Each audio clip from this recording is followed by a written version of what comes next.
Ça fait longtemps qu'on s'est pas fait un crash test de maquillage de grande surface. Du coup, je suis allée me promener dans mon Carrefour, là, juste à côté de chez moi.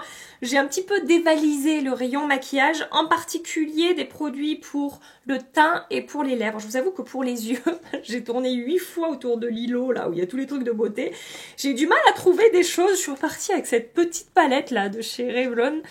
Vraiment, je sais pas, j'ai essayé de faire des swatchs, ça donne pas grand chose. Donc je vais faire les yeux très vite avec ce truc très neutre. Vraiment, on va faire un focus sur le teint et sur les lèvres. Et justement, pour le teint, j'ai trouvé des trucs sympas à tester. On a des nouveautés de chez L'Oréal, de chez Maybelline. J'ai pris aussi quelques produits pour les lèvres de chez Revlon. Bref, on a de quoi quand même tester pas mal de choses. Donc, j'ai déjà appliqué ma base pour les yeux. Je vais... Franchement, très rapidement, on va pas se focaliser sur ce produit-là. Je sens déjà que ça va être compliqué. Donc, cette palette, c'est la Color Stay Lookbook Palette. Il y avait plusieurs teintes dans cette gamme-là de palettes. Moi, j'ai pris la teinte 900 originale. Si vous avez des recommandations d'ombre à paupières liquide ou poudre en grande surface, je suis preneuse parce que j'ai beaucoup de mal à trouver des produits intéressants de ce côté-là. Donc, allons-y, rapidement.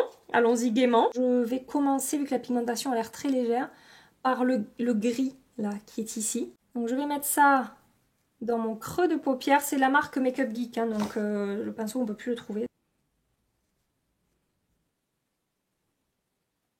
Donc pigmentation très légère, mais facile à travailler. Écoutez, j'ai réussi à construire quand même quelque chose qu'on voit un petit peu. Deuxième teinte que je vais utiliser, je vais partir sur un truc un petit peu plus foncé, le deuxième là.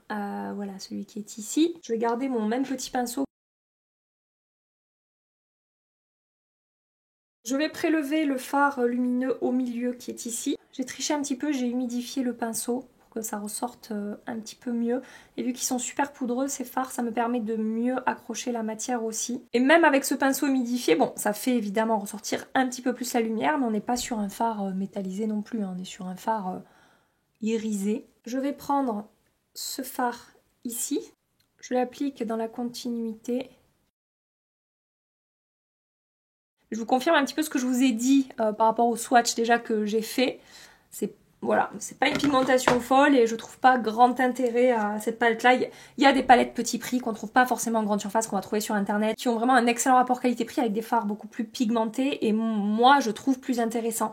Je vais prendre la teinte la plus claire, celle qui est ici. Je vais essayer d'intensifier un petit peu la lumière là sur la première partie de ma paupière mobile. Bon, si vous aimez les rendus très légers, très naturels, ça peut fonctionner. N'oubliez pas que j'ai appliqué tous mes fards lumineux avec un pinceau humidifié. Au swatch, regardez comme c'est léger au niveau de la lumière et de la manière dont les fards ressortent, quoi. À part les un petit peu plus foncés où ça ressort un petit peu plus.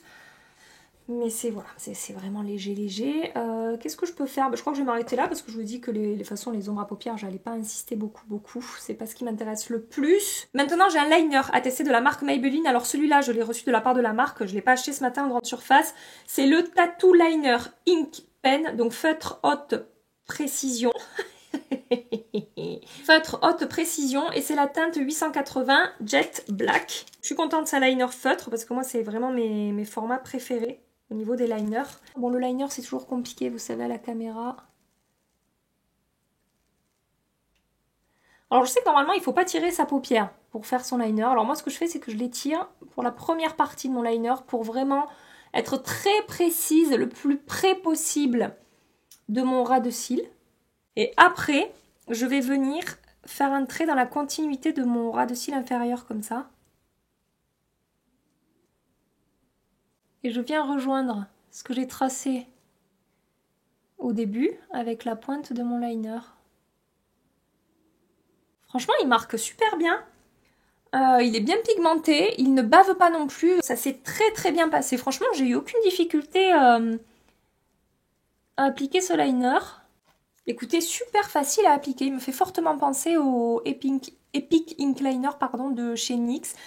Il est peut-être un tout petit peu moins noir que celui de chez NYX, mais ça s'est très bien passé. J'ai rien à dire là de négatif par rapport à ce liner. Catégorie mascara, j'espérais trouver le tout dernier de chez Maybelline. Vous avez été nombreuses à me demander de le tester. Il est sorti sur Amazon. Déjà, je vous mets le lien dans la barre d'infos. Mais je ne l'ai pas trouvé. Donc, je vais partir sur un grand classique, mais un excellent mascara, un de mes préférés de grande surface. C'est le Lash Paradise de chez L'Oréal. Mais bon, je vous l'ai déjà présenté 1000 fois.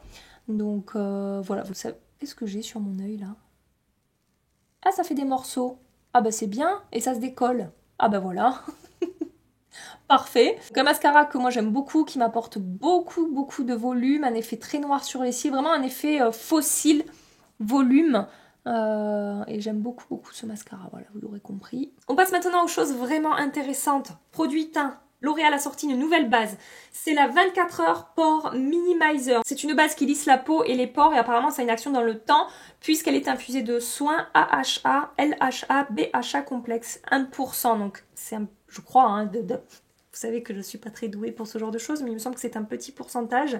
J'espère que ça va aller parce que les AHA, BHA sur ma peau, c'est pas l'éclate. En général, ça me fait quelques petites réactions. Donc on verra. Écoutez, je prends le risque, tant pis. Texture gel, transparente comme ça. Donc on va voir, je vais l'appliquer d'un côté de mon visage. C'est un tout petit peu parfumé, mais c'est très léger. Donc quand on l'applique, ça devient très rapidement mat. On passe très rapidement sur un fini velouté sur la peau. Ouais, vraiment, ça matifie très vite. On perd la texture gel très rapidement, je vous dis, pour un fini comme velouté, en fait. C'est particulier la texture, hein, qui se transforme comme ça très rapidement. Surtout qu'en ce moment, j'ai l'habitude d'utiliser des bases matifiantes et lissantes, mais qui ont une texture un peu lactée, comme je vous dis souvent, là, comme la Max Factor. Alors, au niveau du rendu là sur la peau, ça a complètement matifié ma peau. Alors, j'en ai pas appliqué sur les contours de mon visage, là j'ai des zones un petit peu de sécheresse, donc je vais éviter. Mais sur ma zone T, ça a complètement matifié ma peau, c'est tout doux. Et ça a très bien lissé ma peau. Alors attendez, hop, le zoom à fond. Donc mes pores avant avoir appliqué la base et mes pores après avoir appliqué la base. Franchement, je vois très bien le avant-après. Je vais en remettre un peu sur mon menton là, voir si j'arrive à lisser un peu plus. Après, bon, évidemment, peau sèche, déshydratée, etc. Passez votre chemin, je pense, hein, pour ce type de produit. Ou alors surhydrater votre peau avant, je sais pas. De l'autre côté, je vais appliquer ma base Max Factor, que je connais très bien, la Miracle Prep Primer, qui matifie la peau, qui est censée lisser. Alors, je sais déjà qu'elle est moins lissante, hein, là, que la base L'Oréal. Mais vu que je vais tester un fond de teint, encore une fois, que je ne connais pas, au moins j'aurai de ce côté-là une base que je connais. Je sais qu'elle fonctionne très bien sur ma peau pour contrôler les brillances. Je sais comment elle se comporte sous mes fonds de teint. Donc elle va être moins matifiante, hein, que même si elle matifie et qu'elle contrôle les brillances, la L'Oréal est vraiment, je trouve, bien plus matifiante et bien plus lissante. Dans mon miroir, je vois vraiment que la base L'Oréal, elle a été plus efficace, hein, pour flouter ma peau et lisser, comme je vous disais. Maintenant, je vais passer à ce fond de teint là, nouveauté de chez L'Oréal. On voit la pub en ce moment à la télé. C'est le Infaillible 32 heures Matte Cover, 4% niacinamide. Il est infusé de soins, ils disent que ça va unifier la peau dans le temps avec les 4% de niacinamide là. Donc c'est haute couvrance, hein, ils disent que ça couvre les traces d'acné, les grosses imperfections et que ça va tenir pendant 32 heures et que ça contrôle les brillances et qu'on garde un fini mat tout au long de la journée. J'ai pris la teinte 200, je sais pas si ça va aller la teinte 200. Écoutez, on verra bien. Ça a l'air épais au niveau de la texture. Je vous avoue, honnêtement, franchement, j'appréhende un petit peu l'application de ce fond de teint. Donc j'ai mon éponge là. Je vais en prélever un tout petit peu, parce que vraiment la texture a l'air costaud. Hein.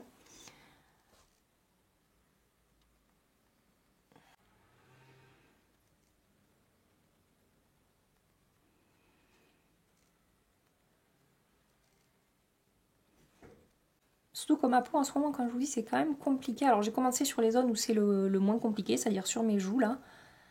Ça s'est bien travaillé, ça s'est bien appliqué. Je vais construire un petit peu. La teinte finalement, je trouve qu'elle est quand même bien adaptée. Ils disent que c'est sous-ton neutre, ça tire un peu quand même sur des sous-tons un poil chauds. Hein. Faites gaffe à la teinte si jamais ça vous intéresse. On va s'attaquer aux zones un petit peu plus critiques.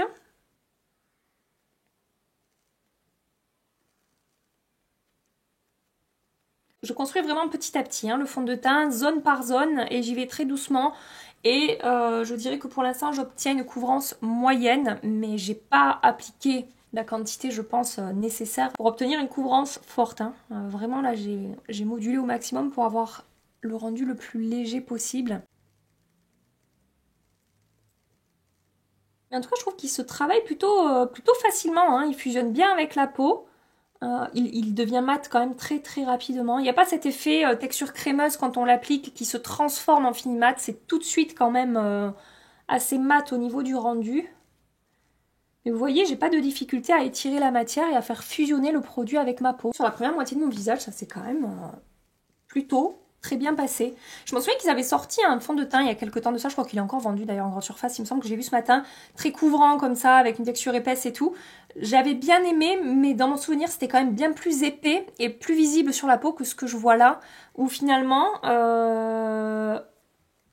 bah ça va quand même très bien quoi, malgré sa couvrance. D'ailleurs on est sur un fini, je dirais, entre semi-mat et mat. C'est voilà, j'ai très peu d'éclat qui se dégagent de ma peau, mais après globalement au niveau de la texture, du rendu, même des zones critiques aussi ici au niveau de mes pores, autour de ma bouche et tout, pour l'instant c'est quand même très positif. Et vous voyez, enfin je veux dire là j'ai pas de fond de teint et là j'en ai, et il n'y a pas du tout d'effet d'épaisseur, ça n'a pas marqué plus la texture de ma peau, alors que j'ai un petit peu de texture de peau en ce moment, comme je vous ai dit là. Ça va un petit peu mieux parce que j'ai sorti le produit que je pensais être responsable de cette texture de peau. Effectivement, je pense que c'était celui-là parce que ça va beaucoup mieux. Mais c'est pas encore rétabli à 100%. Et écoutez, non, je vous ai dit, hein, j'appréhendais. Hein. Bah non, ça s'est quand même très bien passé. Écoutez, je vais appliquer l'autre côté. Alors avec ce genre de fond de teint, je vous ai déjà donné ce conseil, mais je vais vous le redonner aujourd'hui. Ce sont des fonds de teint mat, couvrants, qui sèchent quand même assez vite, avec des promesses d'autres couvrances, etc. Travaillez le produit petit à petit, par zone. Je ne sais pas si vous avez vu comment j'ai fait, mais je commence par ma joue, là, je travaille. Et ensuite, je décale petit à petit en retravaillant au fur et à mesure la matière. Je ne viens pas en mettre un petit peu partout sur mon visage et après je travaille le produit, parce que, comme je vous dis, ça sèche vite. Donc il faut travailler ça de manière un petit peu stratégique, en travaillant vraiment par zone en fait quoi. Donc là j'y suis allée un petit peu plus franchement avec mon produit. Attendez, je vais en mettre sur mes lèvres pour que vous puissiez voir le niveau de couvrance. Je dirais qu'on atteint une couvrance moyenne à force avec ce produit. Il a quand même une très belle couvrance, c'est pas mal du tout. J'ai l'impression également qu'il ne change pas de couleur au fur et à mesure où il sèche, et ça c'est assez rare avec ce genre de texture. Souvent ces fonds de teint mat et couvrants, comme par exemple le KVD Beauty, il ne faut pas se fier, quand vous cherchez votre teinte, au swatch quand il est encore frais. Il faut attendre que le fond de teint sèche pour voir comment est-ce que la teinte évolue. Oh là là, écoutez, je suis très agréablement surprise. Par contre, on a ce fini mat où on dirait que j'ai déjà presque poudré mon teint en fait. Mais en même temps, il y a pas, ça fait pas sec et ça fait pas d'effet de matière. On dirait un cadavre avec mes, avec mes lèvres pleines de fond de teint, j'ai les lèvres sèches. Regardez-moi ça. Est-ce que ça s'est pas très bien passé avec ce fond de teint des deux côtés, hein, de la base, du côté de la base L'Oréal ou du côté de la base Max Factor. C'est très positif pour ce type de fond de teint, encore une fois couvrant et mat. Ça sera forcément moins naturel que des fonds de teint très légers, faits seconde peau, avec une couvrance légère à moyenne, un fini un petit peu lumineux. Voilà, faut garder quand même, faut être réaliste quoi. Hein. Et par rapport à des fonds de teint très couvrants et mat comme ça qui étaient proposés il y a quelques années, franchement les progrès c'est assez incroyable, les textures qu'ils arrivent à faire. Il y a eu vraiment des évolutions au niveau des textures et tout. C'est quand même c'est chouette. Bon, moi j'adore tester des produits, hein, vous le savez.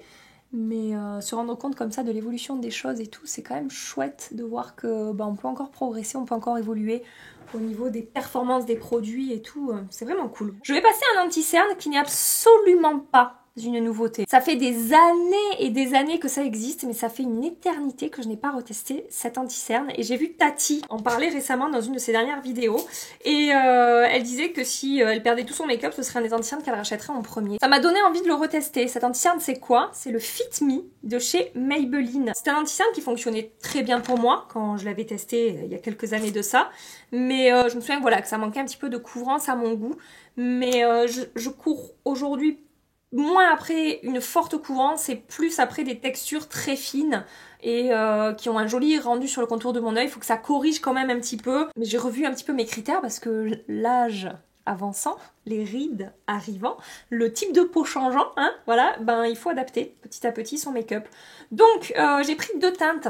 La teinte 15 qui est la plus neutre ici et la teinte 20 qui est la plus jaune ici. Et je vais mélanger les deux. J'ai souvent ce genre de problématique là avec les produits de grande surface, c'est que je me retrouve obligée de mélanger plusieurs teintes pour pouvoir avoir ma teinte. Je sais même pas s'il a été reformulé cet anti-cerne après toutes ces années. Vraiment, je crois que ça fait 5 ans que je l'ai pas testé ce truc. Alors bon, bah, comme je vous disais au premier abord, je dirais couvrance moyenne. Franchement, c'est pas une couvrance légère. Je m'attendais à quelque chose de plus léger que ça. Bon, je vais moduler quand même un petit peu. Mais ça camoufle quand même plutôt bien mon cerne, je trouve. Sachant que j'ai les cernes qui sont quand même assez marqués, hein, vous le savez. Si vous entendez que j'ai du mal à parler, encore une fois, j'ai le nez pris et j'ai mal à la gorge. Donc il y a des mots qui sortent bizarrement de ma bouche. Ne soyez pas voilà, étonnés, c'est normal. Il s'est super bien fondu sur le contour de mon œil et il a même eu tendance à lisser un petit peu ma peau. J'aime beaucoup son rendu. De toute façon, les anti-cernes Maybelline en général, c'est quand même... Ce sont des anti-cernes qui me correspondent plutôt bien. Ils font des formules qui matchent bien avec ma peau. Et là, ça s'est quand même très bien passé. C'est pas mal du tout. Je suis très contente de ce que j'observe. Après, est-ce que ça... Voilà, est-ce que je me dis que ça peut potentiellement détrôner mon anti-cerne Revlon? Non.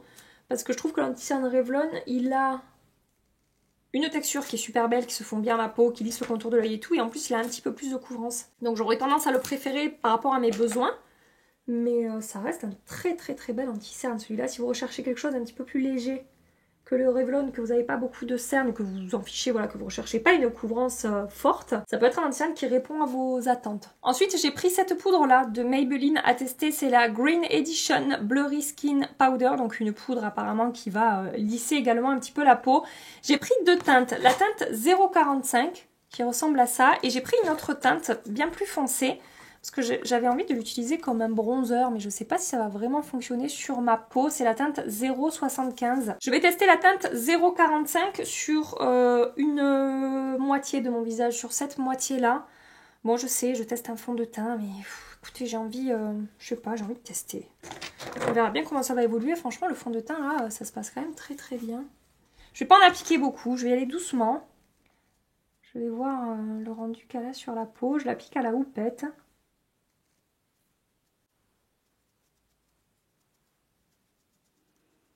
Alors, ça a fini de matifier ma peau, là, sur la zone où je l'ai appliquée. C'était déjà bien mat, mais c'est encore plus mat. Et par contre, il n'y a pas d'effet lissant et floutant. Il y a zéro effet de matière, mais ça n'a absolument pas flouté ma peau. De l'autre côté, je vais appliquer une de mes poudres préférées de toute ma collection. C'est la L'Oréal Infallible Setting Loose Powder, qui est pour moi la meilleure poudre de grande surface que j'ai pu tester. Elle est très lissante, matifiante, floutante, très fine, longue tenue, prolonge la... Enfin, contrôle les brillances, prolonge la tenue du maquillage. Elle est vraiment géniale cette poudre. Et ouais, je vois déjà l'effet lissant et floutant par rapport au côté où j'ai appliqué la poudre Maybelline. Qu'est-ce qu'elle est belle cette poudre L'Oréal. Alors c'est vrai que sur le côté lissage, la poudre Tarte a quand même un petit peu détrôné la poudre L'Oréal. Mais ça reste pour moi dans mon top 3 de mes poudres lissantes, fixantes, matifiantes et tout quoi. Elle est incroyable cette poudre L'Oréal. Du coup, vu que j'ai pas trouvé la texture de la poudre Maybelline incroyable, je vais retester avec vous ce bronzer là de chez Revlon. J'ai testé une fois. Je me souviens que j'avais pas su trop quoi penser de ce bronzer et je l'ai vu là dans mon tiroir. Je me suis dit tiens, ce serait bien que je lui redonne une chance. C'est le Skin Light bronzer, je l'ai vu en grande surface hein, ce matin, il est dispo. Celui-là, c'est la teinte 005 Havana Glim.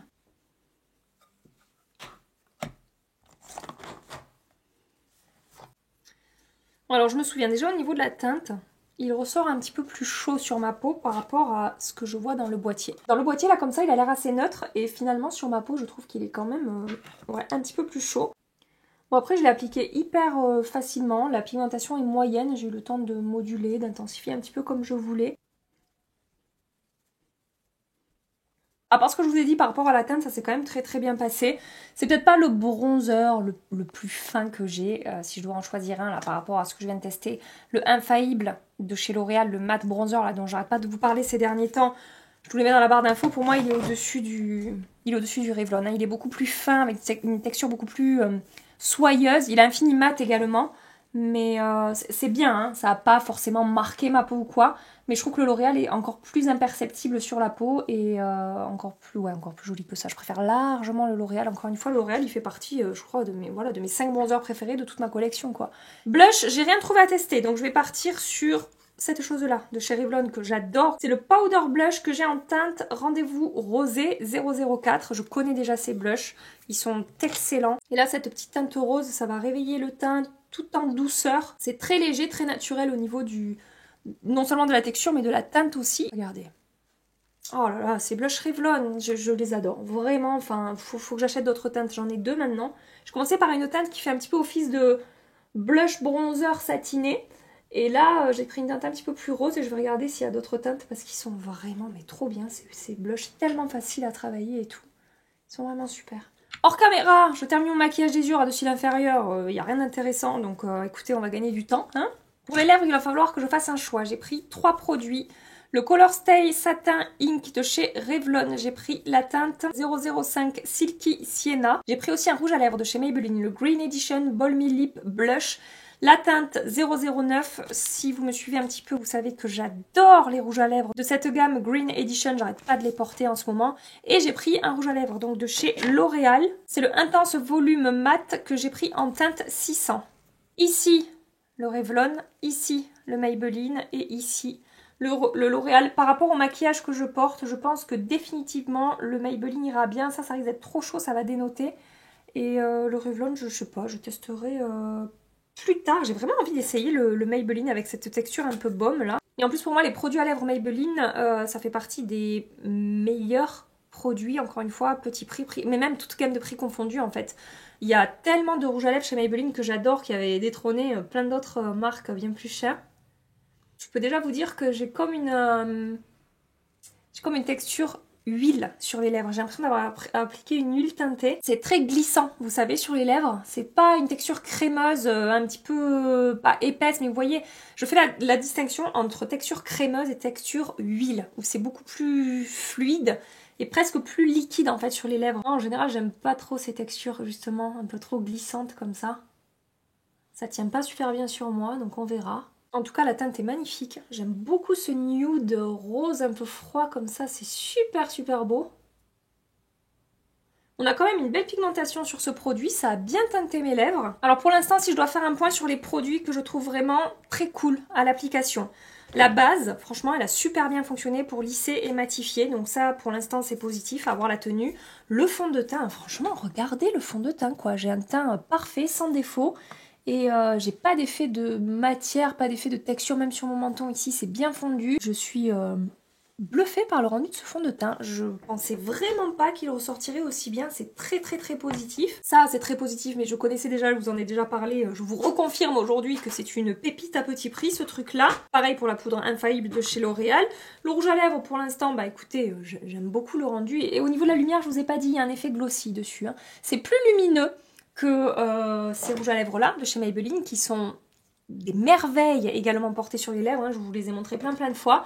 Voilà, on a une pigmentation assez similaire, une texture beaucoup plus huile et un fini quand même plus lumineux. J'espère que ça va bien tenir parce que c'est très joli comme ça sur les lèvres, donc ça c'est, voilà, application très beau aussi.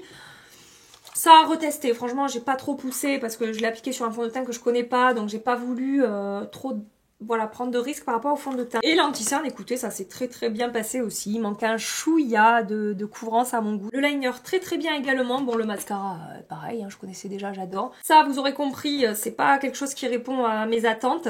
Et le bronzer, bien, mais pas fou non plus, quoi. Franchement, ce qui me bluffe le plus aujourd'hui, là, c'est le rendu du fond de teint. Franchement, en grande surface, plus ça va et plus on trouve des produits... vraiment excellent, donc j'ai hâte de voir comment ça va évoluer. Je pourrais pas revenir dans trop longtemps parce que je filme un peu tard et je dois sortir de chez moi ce soir, je pourrais pas revenir, enfin bon bref ça va être compliqué. De toute façon comme d'hab, après je continue les tests et tout, mais je reviendrai quand même après quelques heures d'application pour voir comment ça évolue sur ma peau mixte. Voilà, je vous fais des bisous et je vous dis à tout à l'heure. Ça fait 6 heures à peu près que je porte le maquillage, comme je vous ai dit, petite journée aujourd'hui pour un test make-up. Je continuerai les tests de ces produits, mais en tout cas... Après 6 heures d'application sur ma peau mixte avec un fond de teint mat très couvrant, enfin voilà, vous connaissez, vous avez vu hein, tout ce que je me suis appliqué sur la tronche. Mais ça c'est trop bien, enfin ça évolue trop bien quoi. Regardez, j'ai zéro effet de matière, je ne brille pas. Si un fond de teint doit déconner, franchement au bout de 6 heures ça déconne déjà sur mon menton. Je commence à voir la matière qui se sépare un petit peu de ma peau. Enfin il commence à se passer des choses un peu négatives. Là...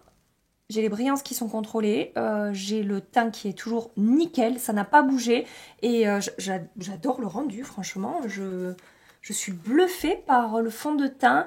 Du côté des bases, écoutez j'ai toujours le côté de la L'Oréal qui est plus lissé que le côté de la Max Factor. Après, au niveau des brillances, c'est assez similaire des deux côtés. Je me rends compte que je brille un petit peu plus, par exemple, sur mon aile du nez ici, que de ce côté. Donc ça veut dire que la L'Oréal contrôle mieux les brillances que j'ai l'impression, au premier abord, hein, franchement c'est petit test aujourd'hui, mais ouais, j'ai l'impression que la L'Oréal elle contrôle mieux mes brillances que la base Max Factor. Et blush bronzer, ça n'a absolument pas bougé. Sur les lèvres, j'en ai réappliqué 2 fois je crois, ça tient comme un baume à lèvres qui s'estompe assez naturellement, on va dire. C'est pas un baume à lèvres qui tient beaucoup. Je dirais qu'il faut en réappliquer toutes les 1h30, 2 heures à peu près. Je pense qu'avec un crayon en dessous, ça tiendrait mieux. Mais voilà, on est sur ces textures très glissantes, comme je vous dis, donc on n'a pas une tenue incroyable non plus sur ces produits. Par contre, appliquer sur les lèvres, après, c'est quand même très joli. La teinte, je l'ai trouvée super jolie et ça reste confortable à porter, ça n'a pas non plus bavé autour de ma bouche, donc c'est positif de ce côté-là aussi. Et après, pour les autres produits, il y avait pas d'autres nouveautés. Le liner, il a super bien tenu, hein, ça n'a pas transféré ni rien. La palette d'ombre à paupières, je n'y reviendrai pas dessus. Et j'ai posté un petit reel sur Instagram, j'ai eu des compliments sur mon maquillage des yeux. Je me disais en lisant les commentaires, si vous saviez avec quoi j'ai fait ça, et que vraiment, c'est pas une recommandation, par rapport à mes goûts, évidemment. Ah, l'anti-cerne! Il n'a absolument pas bougé. Franchement, c'est nickel sur ma peau. C'est-à-dire que là, je pars en soirée, au resto, machin truc, je ne retouche pas mon make-up. Je vais juste remettre du rouge à lèvres, un rouge à lèvres qui tient du coup pour être tranquille. Je pense que je vais partir sur le Fenty Beauty, le Fenty Icon en teinte 03, coup de cœur pour ce truc. Et je pense tapoter sur mes yeux l'ombre à paupières pailletée de Bobbi Brown, la teinte Moonstone, là, pour avoir un côté scintillant sur les yeux. Mais le teint, vraiment, je n'y retouche pas du tout, du tout. Cette fois-ci, je vous laisse ici. J'espère que cette vidéo vous a plu. J'espère que vous aurez passé un agréable moment et que vous aurez découvert des produits qui peuvent potentiellement vous intéresser. Ou en tout cas que ça vous aura donné une première idée sur ces produits-là et ces nouveautés en grande surface qui sont sorties. Si c'est le cas, pensez à liker cette vidéo avant de partir. Et en attendant ma prochaine vidéo, je vous fais des milliards et des milliards de bisous. Prenez soin de vous et à très bientôt. Bye bye.